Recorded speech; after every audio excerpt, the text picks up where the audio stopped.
안녕하세요. 저는 남편과 둘이 살고 있는 60대 주부입니다. 늘 사연을 듣기만 하다가 처음으로 이렇게 글을 써보네요. 다른 분들의 다사다난한 이야기를 듣다 보니 저도 며느리 생각이 나서 말이죠.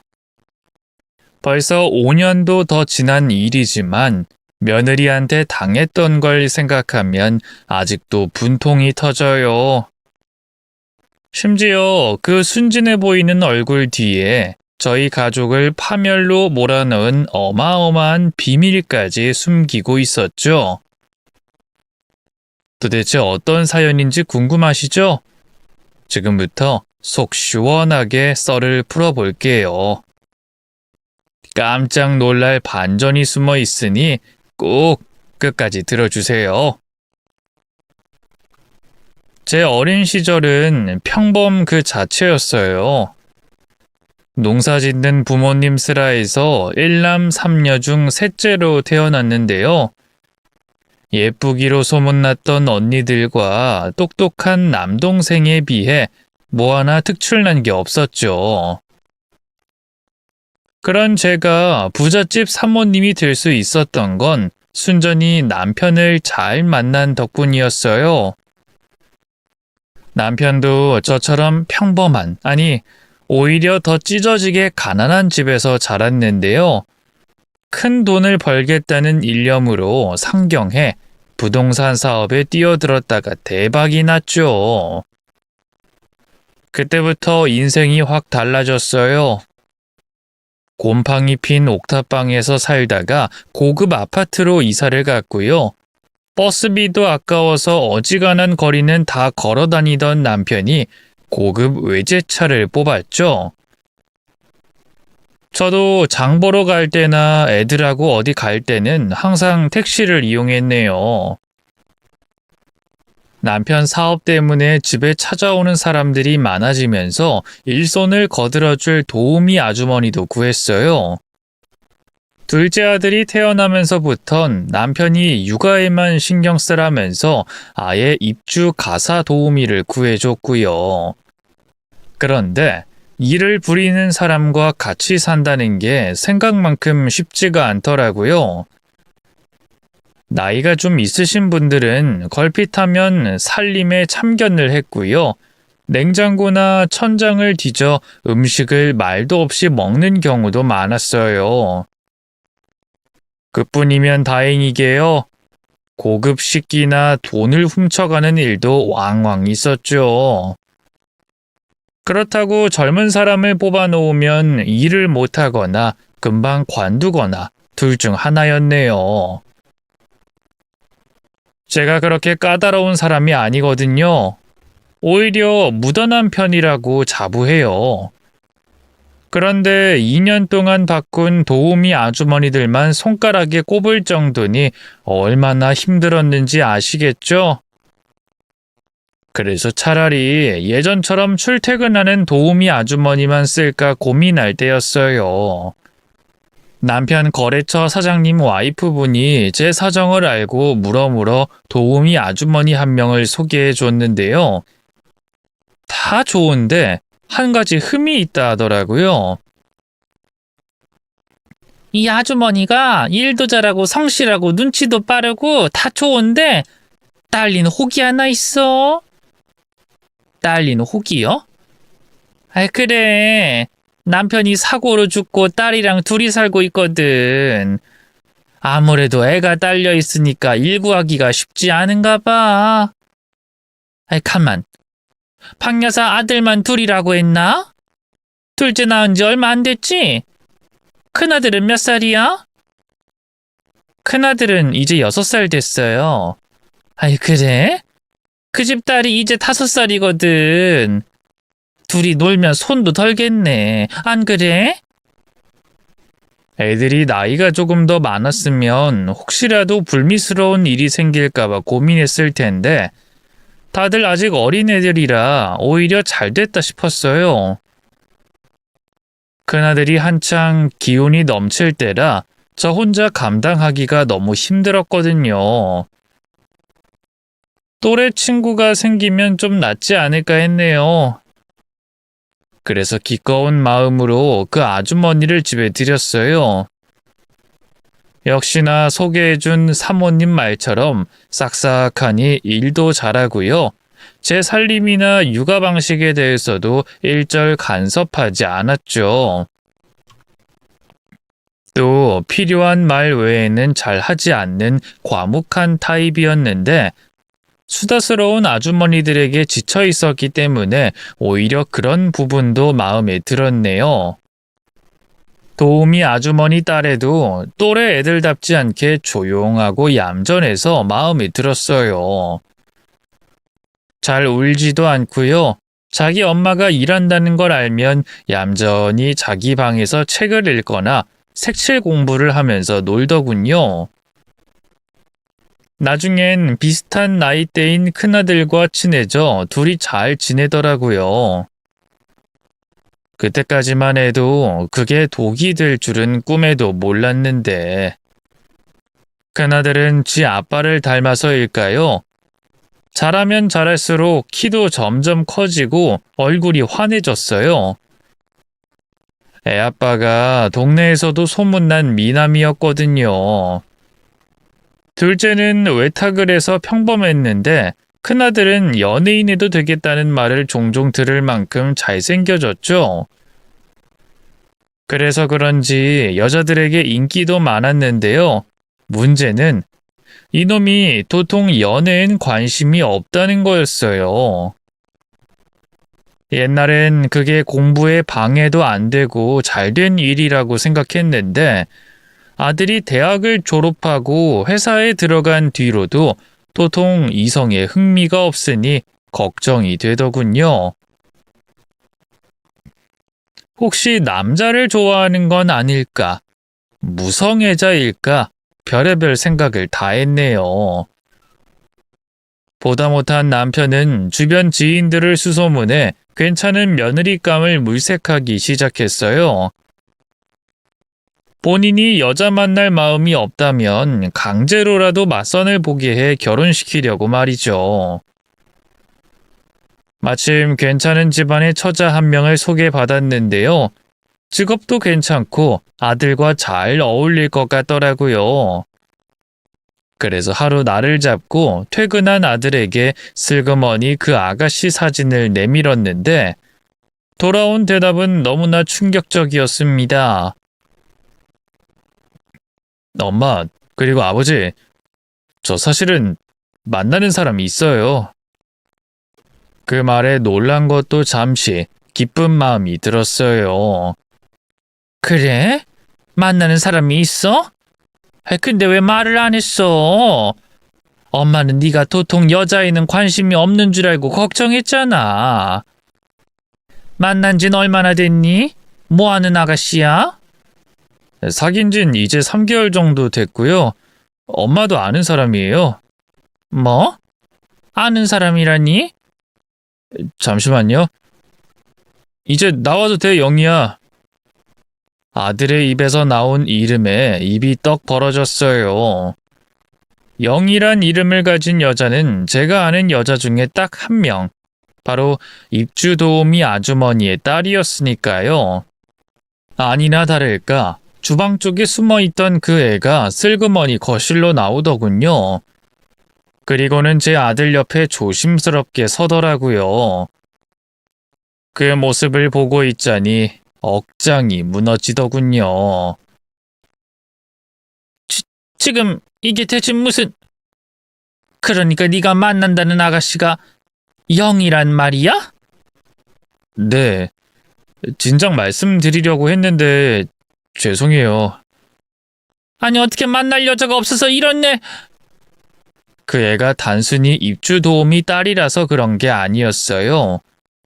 영희는 중학교에 들어가면서부터 질 낮은 애들하고 어울려 다니면서 물이 들어버렸고요. 그 뒤로 고등학교도 중퇴하고 밖으로 나돌기만 해서 도우미 아주머니 속을 아주 까맣게 태웠었죠. 그나마 시간이 흐르면서 철이 좀 들었는지 요즘은 식당에서 아르바이트도 하고 검정고시 준비도 한다고 들었지만 아무리 그래도 번듯한 4년제 대학을 나와 대기업에 다니는 저희 아들과 될 건 아니었죠. 설마 결혼까지 생각하고 있는 건 아니지? 난 인정 못한다. 내가 너를 얼마나 애지중지 키웠는데 고작 이런 애랑 결혼시키려고 그런 줄 알아? 아이, 엄마, 영희 앞에서 말 좀 조심해 주세요. 아들의 차가운 대답에 그제야 영희의 얼굴이 눈에 들어왔어요. 오모를 뒤집어 쓴 사람처럼 하얗게 질려 입술을 꽉 깨물고 있더군요. 제 말이 어지간히 모욕적이었던가 봐요. 아차 싶더군요. 아무리 그래도 사람 면전에 대고 너무 심한 말을 한 것 같더라고요. 미안하구나. 아니, 난 그냥 너무 놀라서. 두 분이 어릴 때 제게 뭐라고 하셨어요? 직업엔 귀청 같은 게 없다고 하셨죠? 어떤 일이든 범죄가 아닌 이상 자기 밥벌이를 하는 사람은 숭고한 거라고요. 그리고 또 물질적인 걸로 사람을 가려 사귀지 말란 말씀도 하셨죠? 근데 지금 엄마가 영희를 반대한다면 그건 너무 모순되는 행동인 거 아닌가요? 아들의 말엔 틀린 게 없었어요. 그래서 입을 꼭 다물고만 있자 그때까지 잠자코 있던 남편이 나서더군요. 그래서 영희랑 진짜 결혼이라도 하겠다는 거냐? 이제 겨우 만난 지 3개월 됐다면서? 그게 실은 영희 뱃속에 아이가 있어요. 이제 2주 됐고요. 그 청천벽력 같은 말에 저희 부부는 입을 떡 벌렸어요. 잘난 척 대거리를 할 땐 언제고 혼전 임신이라니 너무 기가 막히더군요. 너 지금 그걸 말이라고 해? 누가 사내 새끼 아니랄까봐 아랫도리를 잘못 놀려서 처녀를 임신시켜놓고 엄마한테 뭐?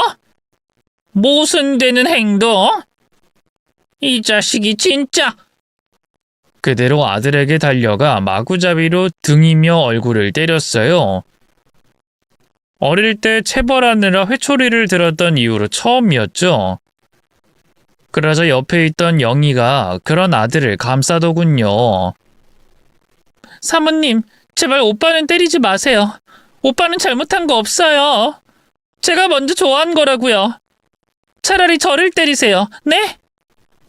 넌 저리 비켜! 감히 여기가 어느 안전이라고 끼어들어? 배가...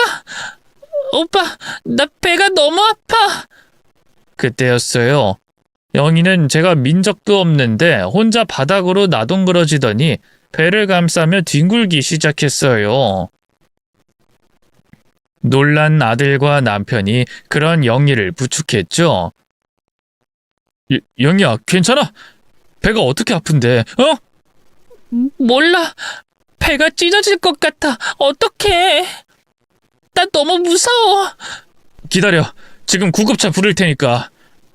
아무 일 없을 거야. 걱정하지 마. 아들은 핸드폰을 꺼내 119를 불렀어요. 곧 구급차가 출동해 영희와 아들을 데려갔고요. 그렇게 그날의 난장판은 어찌저찌 마무리가 됐죠. 다행히 영희는 큰 문제 없이 집으로 돌아왔고요. 그 뒤로 지리한 싸움이 시작됐네요.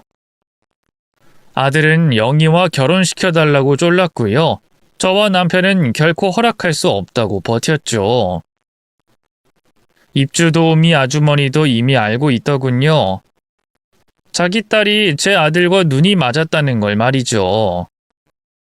그런데 아주머니는 뻔뻔하게도 저희 부부를 탓하더라고요. 사장님도 사모님도 그러시는 거 아니에요. 진짜 제가 우리 영희를 얼마나 귀하게 키웠는데 사모님네처럼 모든 최고급으로 다 해준 건 아니지만 그래도 없는 살림에도 최선을 다해서 키웠어요. 그런 남의 집 귀한 딸내미를 임신시켜놓고 결혼은 안 된다니요? 세상에 이런 법이 어디 있나요? 제가 입주도우미나 한다고 지금 무시하는 거죠? 여사님을 무시하는 게 아니라 여사님이 몰라서 그러나 본데 결혼은 집안 대 집안끼리 하는 거예요. 어느 정도 서로 격이 맞아야 큰 탈이 없다고요. 지금은 아무 문제 없어 보여도 막상 결혼시켜 놓으면 분명히 문제가 생긴다니까요.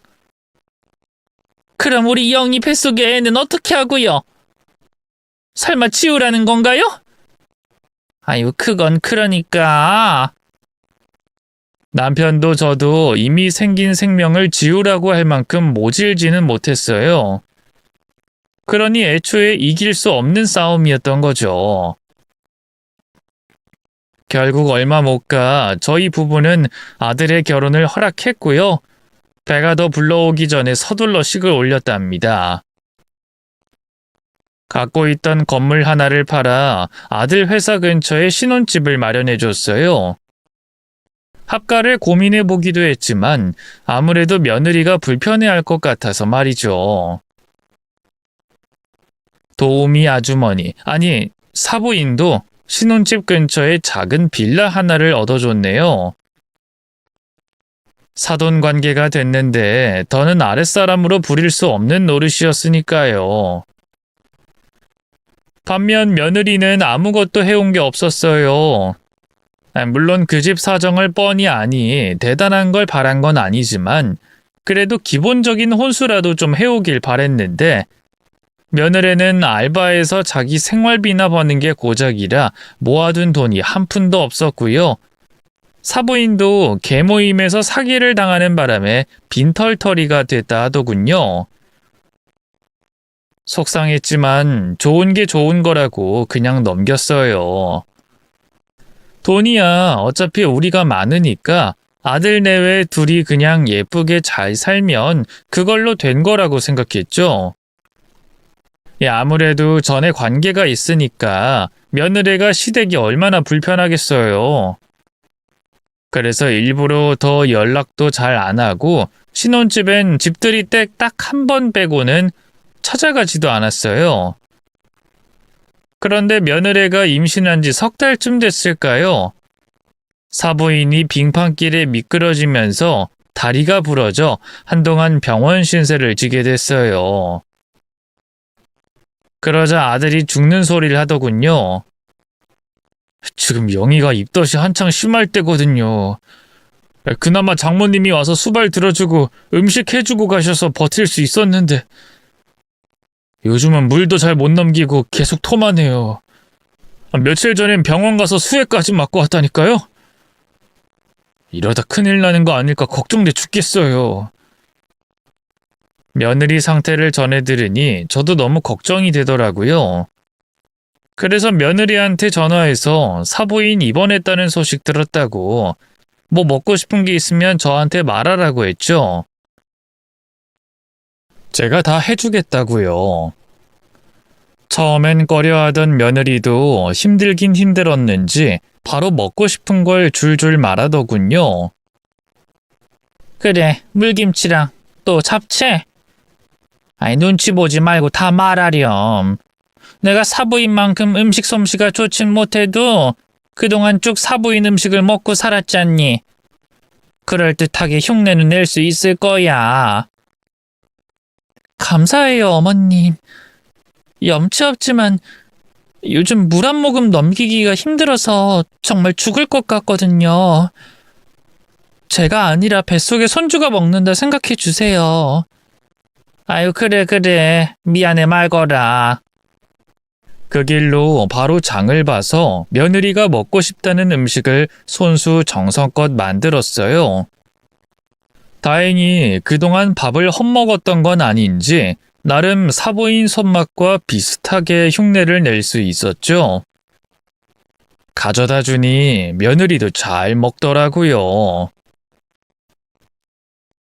정말 저희 엄마가 한 음식하고 똑같아요. 너무 맛있어요.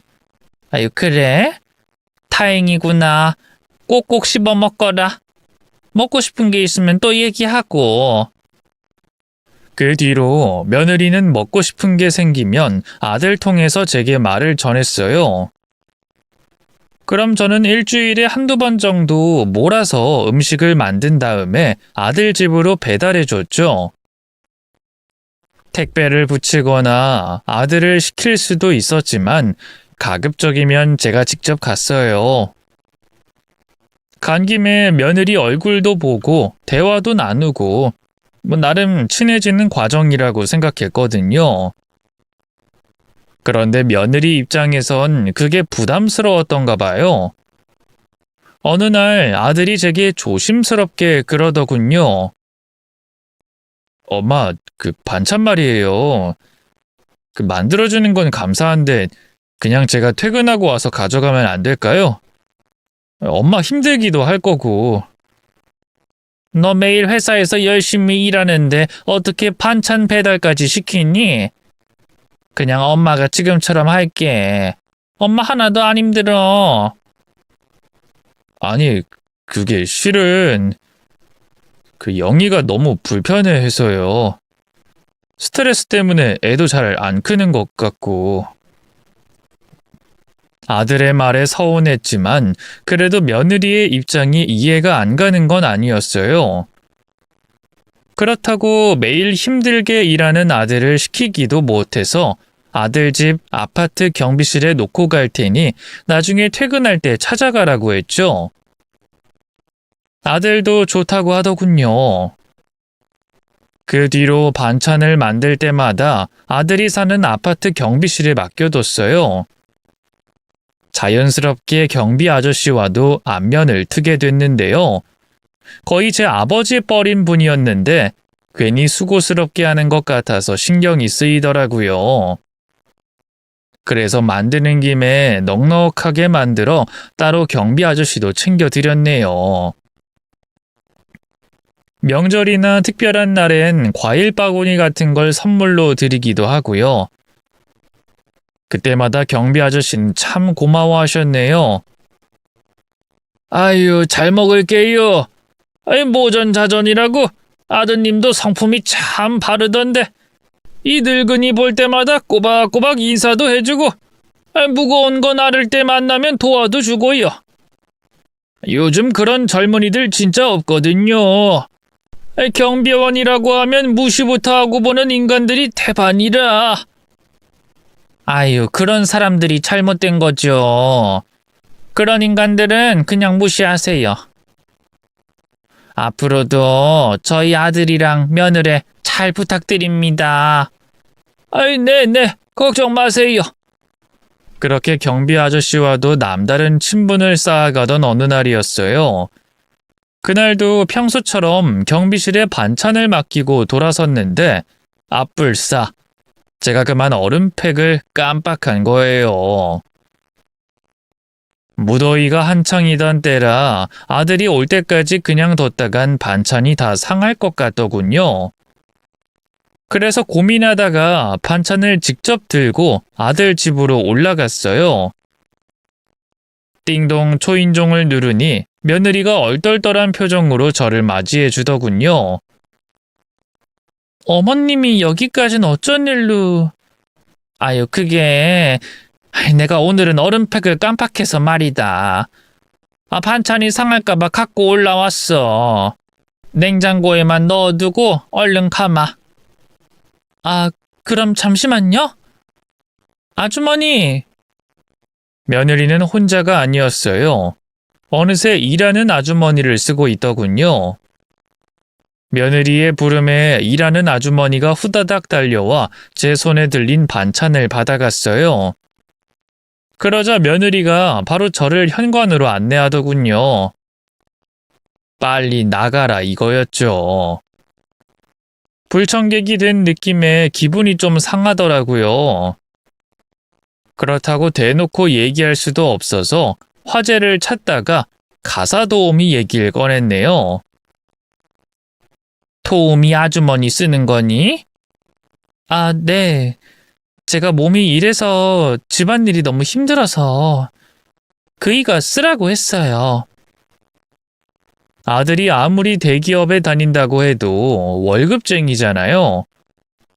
결국 사람을 부릴 정도로 버는 건 아닌데.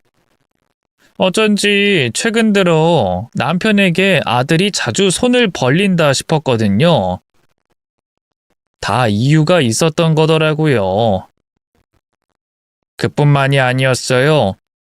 며느리는 임신한 몸으로도 귀걸이에 반지에 목걸이까지 온갖 휘황찬란한 액세서리를 주렁주렁 달고 있더군요.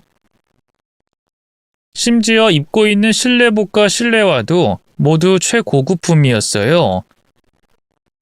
평소 사치를 모르던 아들 내외가 어쩌다 이렇게 된 건지 좀 당황스러웠네요. 그런 제 마음을 아는지 모르는지 며느리는 손수 현관문까지 열어주면서 저를 내보내더군요. 그럼 안녕히 가세요, 어머님. 반찬 잘 먹을게요. 그래. 몸조리 잘하거라. 그렇게 얼떨떨한 마음으로 아들 집을 나오는데 문득 깜빡한 말이 생각나더라고요.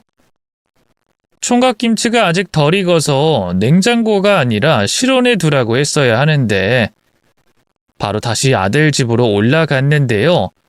며느리가 문을 잘못 닫았는지 현관문이 반쯤 열려 있더라고요.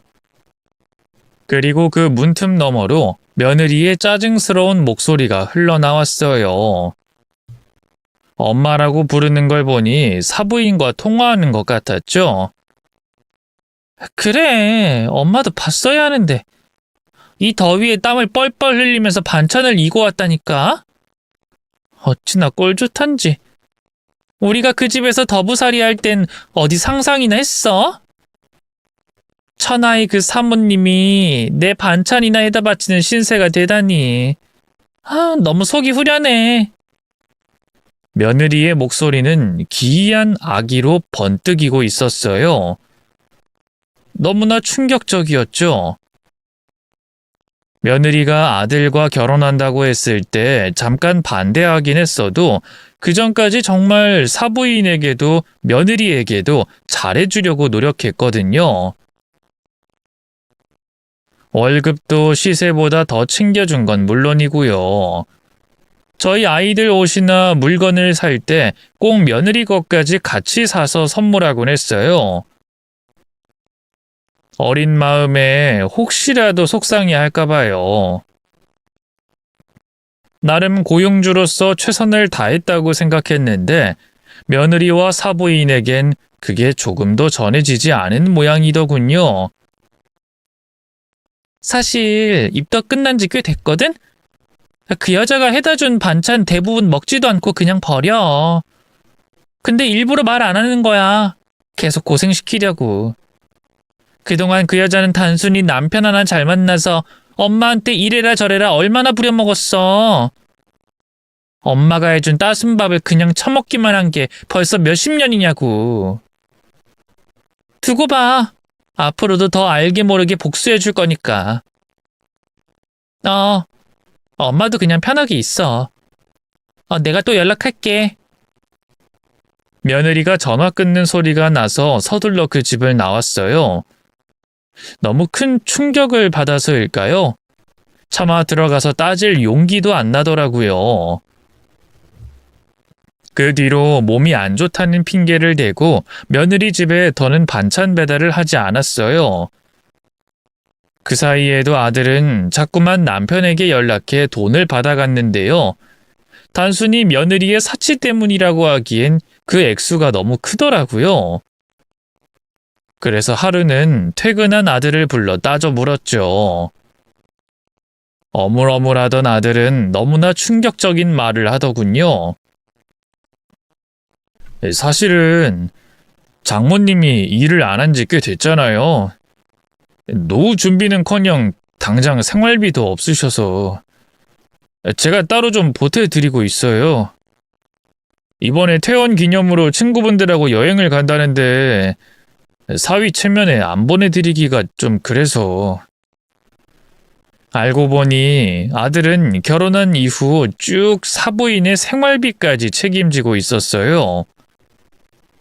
사부인도 며느리와 마찬가지로 제대로 물줄을 물었다고 생각했는지 사치가 장난이 아니더군요.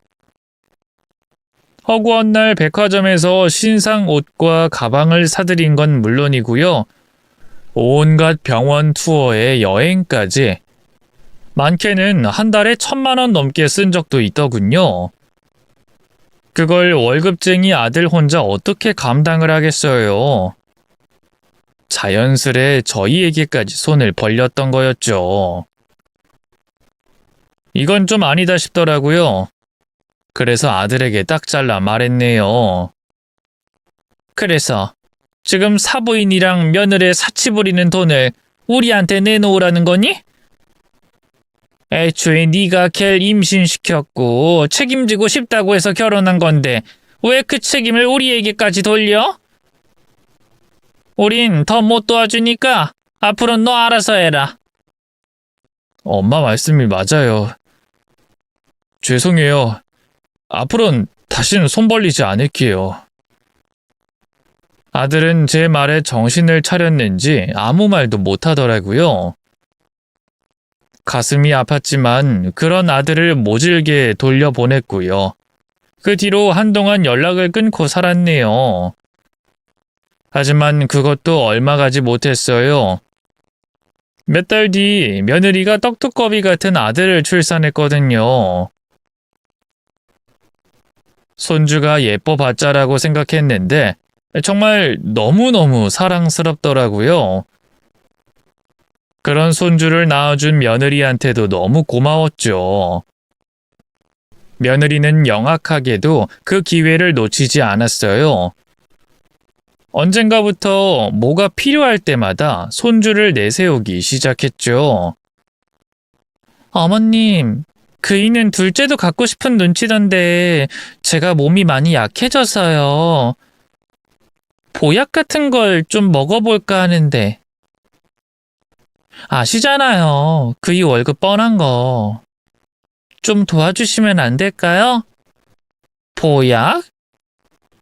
그래, 뭐 애 낳으면서 몸이 많이 축났을 텐데 좀 챙겨 먹으면 좋지.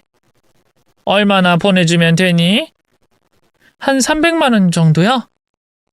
아니, 무슨 보약이 그렇게 비싸? 이게 진짜 유명한 약이래요.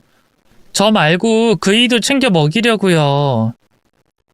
어머님도 둘째 손주 얼른 보고 싶으시잖아요.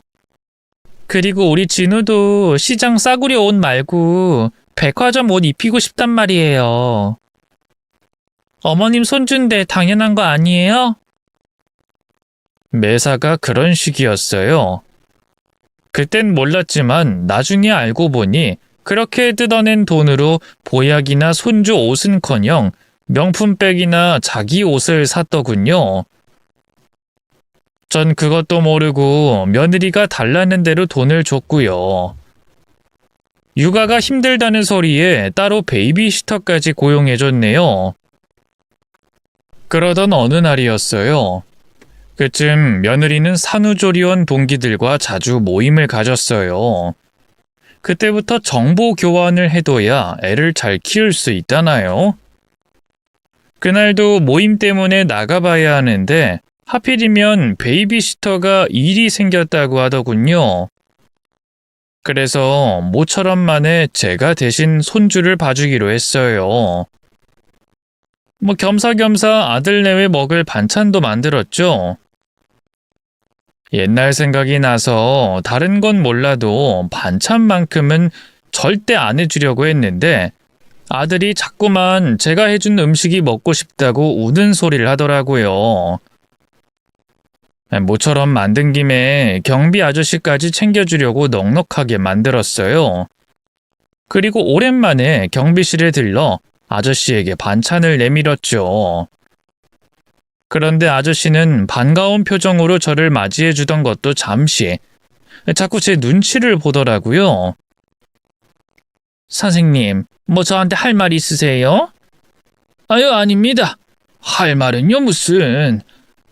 반찬 잘 먹겠습니다. 별 말씀을요. 그럼 수고하세요. 뭔가 찜찜했지만 손주 생각에 서둘러 아들 집으로 올라갔어요. 때마침 외출 준비를 마친 며느리가 안방에서 나오더군요. 산후조리원 동기 모임이라고 하기엔 지나치게 화려한 복장에 화장도 엄청 진하더라고요. 한마디 하려다가 분란만 일으킬 것 같아 그냥 꾹 참았네요. 그럼 저 다녀올게요, 어머님. 진우 잘 부탁드려요. 그래, 걱정 말고 다녀오거라. 아들에게 원조를 뚝 끊은 뒤로 가사 도우미도 내보낸 터라 집안엔 손주와 저 둘뿐이었어요. 반찬을 냉장고에 정리하고 바로 손주를 돌보기 시작했죠. 6시면 돌아온다는 며느리는 8시가 넘도록 나타나지 않더군요. 결국 늦게 퇴근한 아들과 교대하고 집 밖으로 나섰을 땐 이미 컴컴해진 뒤였죠. 차를 가져오길 잘했다 싶더라고요. 혼자 있을 남편이 걱정돼 부랴부랴 주차장으로 내려갔는데요. 차에 막 올라타 출발하려는 순간 갑자기 누군가 제 차를 가로막는 게 아니겠어요. 자세히 보니 경비 아저씨였어요. 혹시 괴한은 아닐까 싶었던 놀란 가슴이 그제야 진정되더군요. 아유, 선생님, 갑자기 어쩐 일이세요? 아니, 놀랐잖아요. 아이, 그게 그러니까 드릴 말씀이 있어서. 당신 며느리가 오늘 뭐 했는 줄 아세요? 네? 아이, 그게 무슨... 아이, 잠깐 이리 와보세요. 경비 아저씨는 수수께끼 같은 말을 던지고 앞장서기 시작했어요. 얼떨떨하게 운전석에 앉아있던 저는 경비 아저씨의 부름에 그제야 정신을 차리고 차에서 내렸죠. 경비 아저씨가 저를 데려간 곳은 경비실 안에 있는 CCTV실이었어요. 대체 여긴 왜... 일단 보세요. 경비 아저씨는 CCTV 영상을 막 돌리더니 어느 한 지점에서 멈췄어요. 오늘자 영상인지 며느리가 막 주차장에서 내려오더군요. 며느리는 차가 없는데 이상하다 생각한 순간이었어요. 갑자기 웬 시뻘건 외제차에서 놈팽이 같은 놈이 내리더니 며느리를 에스코트하는 게 아니겠어요? 한눈에 봐도 보통 사이가 아니었어요. 그놈은 며느리의 허리를 바짝 끌어안고 끈적한 스킨십을 해댔고요. 며느리도 익숙하다는 듯이 그 스킨십을 받아줬죠. 잠시 후 둘은 외제차를 타고 그대로 떠나버렸네요. 저는 그 경악할 광경에 입을 틀어 막았어요. 이게 대체 무슨... 우리 며느리 분명 오늘 산후조리원 동기들하고 모임이 있다고. 새빨간 거짓말이에요. 거의 일주일에 서너 번은 이 남자를 만나고 있다고요. 간도 그게 주차장까지 데려와선 남의 집 가정 사니까 그냥 모른 척 넘어가려다 그쪽 생각이 나서. 저한테 참 잘해주셨잖아요. 짐승도 은혜를 입으면 갚는다는데 가만히 있을 수가 있어야죠. 세상에, 어떻게 이런 일이... 제가 얘기했다는 거 날리지 말아주세요. 부탁드립니다. 네, 그건 걱정 마세요.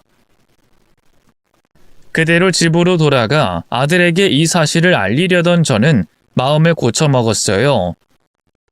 아들이 며느리한테 단단히 홀려있는 만큼 더 결정적인 증거가 필요할 것 같더군요.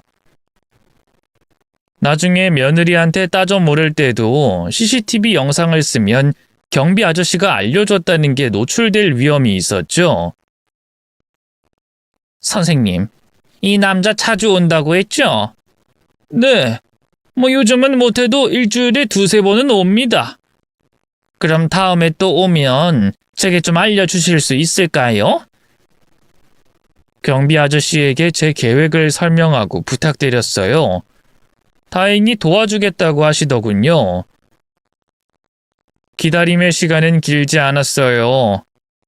며칠 뒤 경비 아저씨에게 그놈이 왔다는 연락을 받았어요. 심지어 집 안으로 데리고 들어갔다고 하더군요. 바로 아들에게 연락해 집으로 오라고 했어요.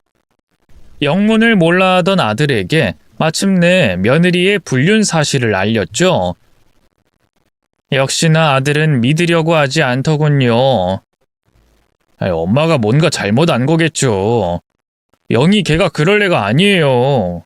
저밖에 모른다고요. 그러니까 일단 한번 와서 네 눈으로 직접 확인해 보라고. 아니라면 엄마가 사과할 테니까. 제 설득에 아들은 결국 회사에 반차를 내고 집까지 왔어요. 그런 아들과 함께 바로 집으로 올라갔죠.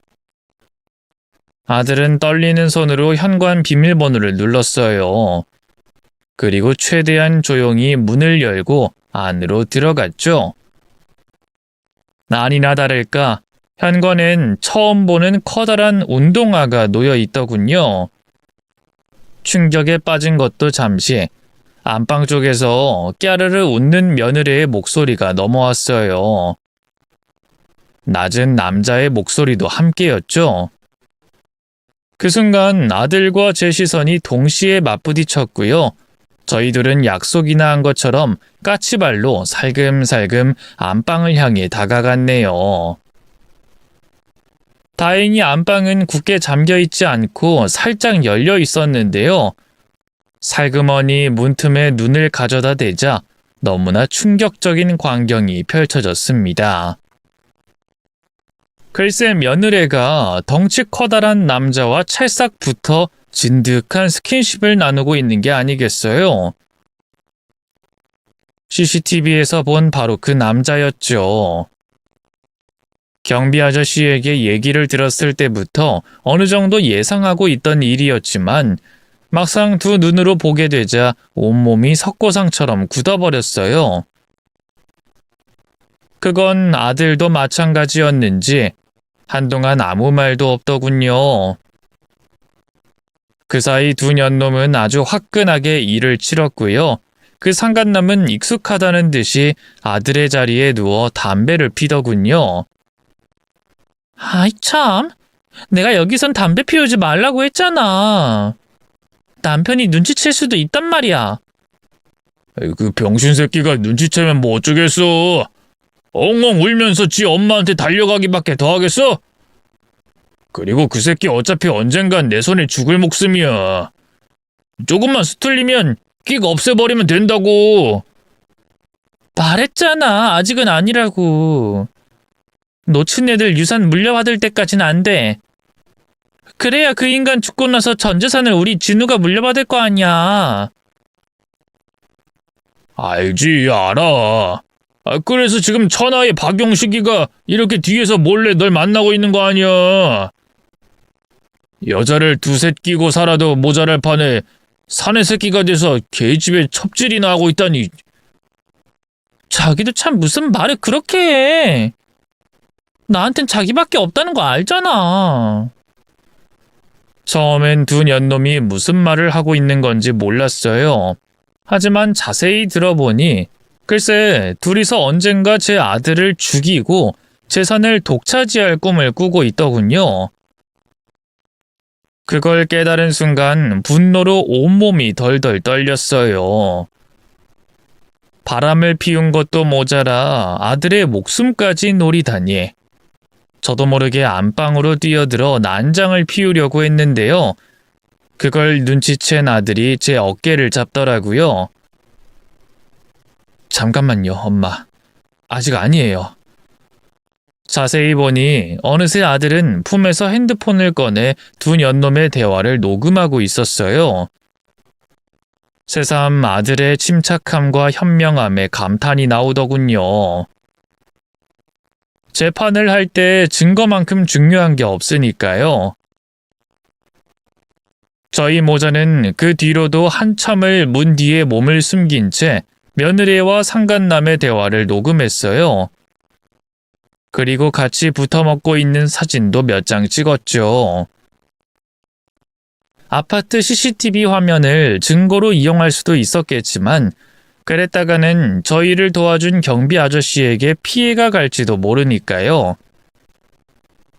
그렇게 시간이 얼마나 흘렀을까요? 상간남이 이제 가봐야겠다면서 옷을 챙겨 입더군요. 그제야 아들이 문을 벌컥 열고 그 안으로 뛰어들어갔어요. 뒤늦게 저희 모자를 확인한 며느리의 얼굴이 새하얗게 질리더군요. 당신이 이 시간에 집엔 어쩐 일이야? 어머님까지. 엄마가 영희 네가 좀 이상하다고 바람 피우는 것 같다고 해서 말이지. 설마 했는데 이렇게 확인시켜줘서 아주 고맙다고 해야 하나? 아들의 냉소에 며느리는 당황한 것도 잠시 이내 뻔뻔하게 입을 열더군요. 그게 무슨 말이야? 바람이라니? 당신이 오해할 만한 상황이라는 건 아는데 이 사람이랑 나 그런 사이 아니야. 그냥 옛날 친구인데 나 결혼했다는 소식 듣고 집에 한번 놀러 오고 싶다고 해서. 그냥 진짜 친구인데 뭐 아무래도 남자니까 당신이 오해할까봐 굳이 말 안 한 거야. 정말이야. 그래? 너는 남자인 친구를 안방 침대까지 끌어들여서 붙어먹나 보지? 붙어먹다니 그게 무슨 끔찍한 소리야. 이 친구가 갑자기 머리가 아프다고 좀 누워있고 싶다고 해서. 적당히 해! 그 개소리를 언제까지 들어줘야 하는데. 이미 네가 저 새끼랑 붙어먹은 사진까지 다 찍어놨으니까 잡아댈 생각하지 마. 아들의 고함에 며느리도 더는 가짜는 핑계를 대지 못하고 입을 다물었어요. 그 사이 잠자코 있던 상간남이 성큼성큼 앞으로 나서더군요. 근데 이 건방진 새끼가 아까부터 왜 자꾸 소리를 질러대? 애초에 네가 잘했으면 얘가 나랑 바람이 났겠냐? 뭐가 어쩌고 어째? 결혼한 여자랑 붙어먹고 그게 지금 할 소리야? 이 쓰레기 같은 새끼. 감히 누구한테 쓰레기래? 에이, CX 모르겠다. 어차피 이렇게 된 거 그냥 지금 죽여버려야겠어. 성질 뻗쳐서 안 되겠네. 그 말과 동시에 상간남이 저희 아들에게 달려들었어요. 저희 아들도 제법 덩치가 있는 편이었지만 한눈에 봐도 거친 인생을 살아온 그 상간남에겐 상대가 되지 않았죠. 처음엔 호각새로 싸우는가 싶더니 이내 그 상간남이 휘두른 팔에 아들이 뒤로 뻗어버렸고요. 상간남은 그대로 아들의 위에 올라타 마구잡이로 주먹을 날리더군요. 이 건방진 새끼! 부모 잘 만나서 호의호식하는 주제에 감히 누구한테 큰 소리야? 그동안 너 죽이고 싶어서 아주 손이 근질근질했다. 잘 걸렸어, 이씨! 며느리는 그런 상간남을 말리지도 않고 그냥 보고만 있더라고요. 제 아들과 결혼한 건 정말 돈이 목적이었구나 싶더군요. 그러자 정신이 번쩍 들었어요. 애미인 제가 아들을 구하지 않는다면 누가 제 아들을 구하겠어요. 하지만 아들도 감당 못한 상간남의 힘을 제가 감당할 수 있을 리 없었어요. 황급히 핸드폰을 꺼내 112에 신고하려 하니 갑자기 며느리가 눈에 불을 켜고 달려들더군요. 지금 어디에 전화하시는 거예요? 그 핸드폰 이리 주세요. 저는 그런 며느리를 피해 거실로 도망쳤어요. 하지만 며느리는 끈질기게 저를 쫓아오더군요. 이대로 붙잡히면 끝이었어요. 아들을 죽일 생각까지 하고 있던 연놈들인데 이런 상황에선 정말로 저와 아들을 쥐도 새도 모르게 없애버릴 수도 있는 일이었죠. 그때 갑자기 시야에 베란다가 눈에 들어오면서 기가 막힌 묘수가 생각났어요. 성공 확률은 낮았지만 시도도 안 해보고 이대로 잡히는 것보다는 훨씬 나았죠. 그대로 베란다로 달려가니 며느리도 바로 그 뒤로 바짝 쫓아오더군요. 야, 거기서! 안 서? 잡히면 가만 안 둘 줄 알아? 그동안 내가 어머님 하면서 설설 기니까 뭐라도 된 줄 알았지? 이제 이판사판이다 이거야! 며느리는 차마 시애미에게 할 수 없는 막말을 쏟아내면서 제 머리채를 잡았어요. 저도 지지 않고 며느리의 머리채를 잡고 탈탈 흔들었죠. 그렇게 얼마나 몸싸움을 했을까요? 조금씩 몸을 베란다 문 쪽으로 틀었어요. 그리고 며느리의 손에 잠깐 힘이 풀린 순간을 놓치지 않고 젖먹던 힘까지 짜내 며느리를 밀어버렸죠. 예상치 못한 기습 공격에 며느리는 그대로 나가 떨어졌고요. 저는 바로 베란다 문을 닫고 잠금 장치를 걸었네요. 이 할망구가 진짜! 이 문 안 열어? 열라고! 자기야, 얼른 와! 이 할망구가 경찰에 신고하려고 해! 자기가 베란다에 갇혔다는 걸 깨달은 며느리가 마구 고함을 지르며 상간남을 불렀어요. 저는 상간남이 안방에서 달려오기 전에 화장실로 들어가 문을 걸어 잠갔죠. 그리고 화장실 안에서 얼른 경찰에 신고부터 했네요. 제발 빨리 와주세요. 지금 제 아들이 거의 다 죽어가요. 저도 곧 죽게 생겼고요. 빨리요, 빨리 와주세요. 경찰에 횡설수설 뭐라고 했는지도 기억이 안 나요. 그 사이 밖으로 나온 상간남이 화장실 문을 부술 것처럼 쾅쾅 때리더군요. 너무 공포스러웠네요. 며느리가 바람을 피우는 건 알았지만 설마 이렇게 흉측한 관계까지 꾸미고 있었을 줄이야. 알았다면 좀 더 만반의 대비를 하고 쳐들어왔을 텐데 말이에요. 그런데 바로 그때였어요. 밖이 소란스러워지는가 싶더니 이내 며느리와 상간남이 마구 고함을 지르는 게 아니겠어요. 이거 놔! 놓으라고! 경찰이면 다야? 경찰이 이렇게 선량한 시민을 막대해도 되는 거냐고! 왜 이러세요? 전 잘못한 거 없어요. 진짜예요. 아무래도 경찰이 출동해 며느리와 상간남을 제압하는 것 같더라고요. 신고한 지 5분도 안 된 상황이었기 때문에 어안이 벙벙했는데 그때 갑자기 바깥쪽에서 익숙한 목소리가 들렸어요. 안에 계세요. 저 경비원입니다. 이 문 좀 열어주세요. 경비 아저씨의 목소리를 들으니 안심이 탁 되면서 눈물이 나더라고요. 저는 꽉 잡고 있던 문고리를 돌려 열었어요. 그러자 경비 아저씨가 걱정스러운 표정으로 저를 바라보고 있더군요. 그 어깨 너머론 며느리와 상간남에게 수갑을 채우고 있는 경찰들이 보였어요. 이게 대체 무슨... 선생님이 신고해 주신 거예요? 아이, 네. 아무래도 걱정이 돼서 말이죠. 괜한 오지랖일 수도 있지만 올라가신 지 한참이 됐는데도 안 내려오길래 살짝 올라가 보니 안에서 막 때려 부수는 소리가 나더라고요. 일이 단단히 잘못됐다 싶어 바로 경찰에 신고했습니다. 아유, 세상에. 너무 감사드려요. 정말 저희 모자의 생명의 은인이세요. 아유, 아닙니다. 그보다 얼른 아드님한테 가보세요. 꽤 많이 맞은 것 같던데. 경비 아저씨와 같이 허둥지둥 아들에게 달려갔어요. 아들은 그 사이 꽤 많이 맞았는지 얼굴이 피떡이 돼 있더군요. 그래도 다행히 정신을 잃은 상태는 아니었어요. 상철아, 괜찮니? 내가 누군지 알아보겠어? 네, 걱정 마세요, 엄마. 전 괜찮아요. 아유, 세상에. 곧 구급차도 온다니까 조금만 기다리렴. 구급차가 오자마자 아들은 바로 병원에 실려갔고요. 저는 경찰서로 가서 진술을 했어요.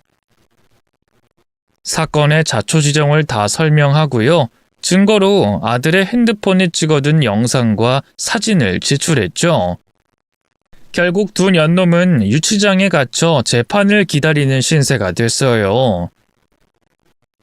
단순히 불륜으로 끝나고 말았을 일을 아예 형사사건으로 키운 셈이죠. 자업자득이라고 해야 할까요? 며칠간의 진화한 경찰 조사 끝에 드러난 진실은 놀랍지도 않았어요. 며느리와 그 상간남은 과거 애인 사이였는데요.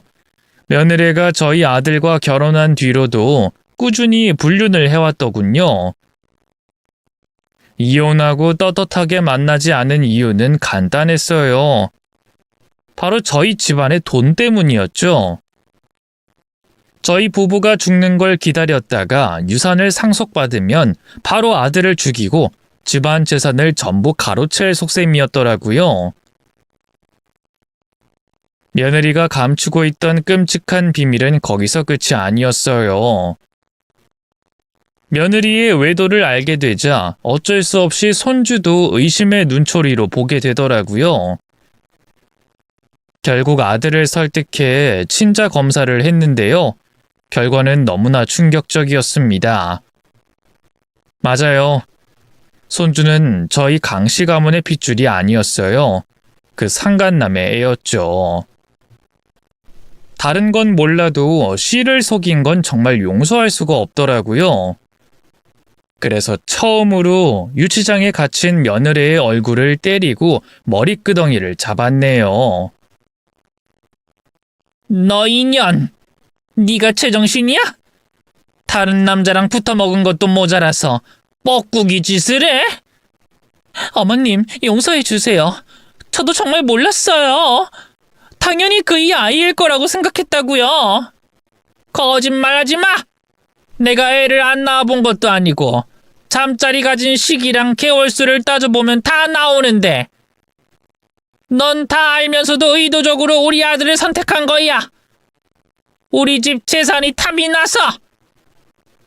그건 아니에요. 아시잖아요. 제가 그 일을 얼마나 사랑하는지. 너무 사랑해서 그랬어요. 알고 싶지 않아서 진실을 확인하는 게 두려웠어요. 정말이에요. 어디 또 간악하게 눈물로 사람을 홀리려고 들어? 이제 그따위 수작은 안 통해. 두고 봐라. 내가 너 반드시 콩밥 먹이고 말 거니까. 어머님, 용서해 주세요. 제발 한 번만 봐주세요. 네? 저는 매달리는 며느리를 가차없이 밀어냈어요. 그리고 아들과 상의 끝에 며느리를 사기죄로 고소했고요. 혼인 무효 소송도 같이 걸었죠. 애초에 애가 생기지 않았으면 결혼도 안 했을 텐데 그 애가 남의 집시였으니까요. 너무 괘씸하고 배신감이 느껴졌네요. 재판을 준비하는 사이에도 며느리와 그 애미가 매일같이 찾아와 용서를 빌었어요. 제대로 싸움을 벌이면 승산이 없다는 걸 잘 알고 있었을 테니까요. 사부인, 아니 사모님. 제발 예정을 생각해서라도 저희 못난 딸 한 번만 용서해 주세요. 네? 그 남자랑은 이미 옛저녁에 헤어졌고요. 애도 그놈한테 주고 올 생각이에요. 그러니 제발 우리 딸만은 내치지 말고 받아주세요. 강서방이 우리 영이 얼마나 좋아했어요. 예정 같은 소리하고 있네. 그동안 우리 집안의 한 짓을 생각해봐. 일도 그만두고 팽팽 놀면서 우리 아들 등골만 쫙쫙 빼먹은 걸 내가 모를 줄 알아? 네가 지금 살고 있는 집도 며느리, 아니 그년한테 해준 돈이랑 온갖 사칭품도 전부 싸그리 다 몰수할 테니까 그리 알아. 내가 그냥 콩밥만 먹이고 넘어갈 줄 알아? 민사도 걸어서 니년들이 그동안 해먹은 거 그 이상으로 다 받아낼 거야. 아이고 사모님, 제발 용서해 주세요. 이제 제 몸도 옛날 같지가 않아요. 혈압약에 당뇨약에 온갖 약을 다 달고 사는데 소송까지 걸리면 정말 나가 죽는 길밖에 없어요. 그건 내 알 바 아니지. 난 더 할 말 없으니까 앞으로는 이렇게 찾아오지 마. 한 번만 더 이러면 법원에 얘기해서 접근 금지 신청 걸어버릴 거니까. 제 단호한 태도에 모녀 둘은 어쩔 줄 몰라 했어요. 급기야 에미가 딸 등짝을 퍽퍽 때리면서 울분을 쏟아내더군요. 이제 어쩔 거야. 하나뿐인 딸년이라곤 있는 게 지 인생도 모자라서 엄마 인생까지 망쳐놓다니. 도대체 멀쩡한 강서방 놔두고 그런 쓰레기 새끼랑은 왜 붙어 먹었어? 차라리 나가 죽어. 나가 죽으라고. 아, 왜 때려? 엄마도 다 알고 있었잖아. 알긴 뭘 알아. 내가 임신했을 때 그 애 아닌 것 같다고 전 남친 애 같다고 했었잖아. 근데 엄마 뭐라고 했어? 모른 척하라고. 애 낳았는데 혈액형이 다르면 몰래 바꿔치기 하라고도 했잖아. 엄마는 뭐 이번 일의 마냥 피해자인 줄 알아? 엄마도 공범이나 다름없다고. 인연인 너 그 입 안다 너? 하지만 이미 모녀의 대화는 제게까지 고스란히 와닿은 뒤였어요. 정말 기가 막히고 코가 막히더군요. 저는 바로 변호사에게 연락해 며느리 에미도 같이 고소했네요. 워낙 증거가 명확했기 때문일까요? 그 상간남은 폭행 및 사기죄로 꽤 높은 형량이 선고됐고요.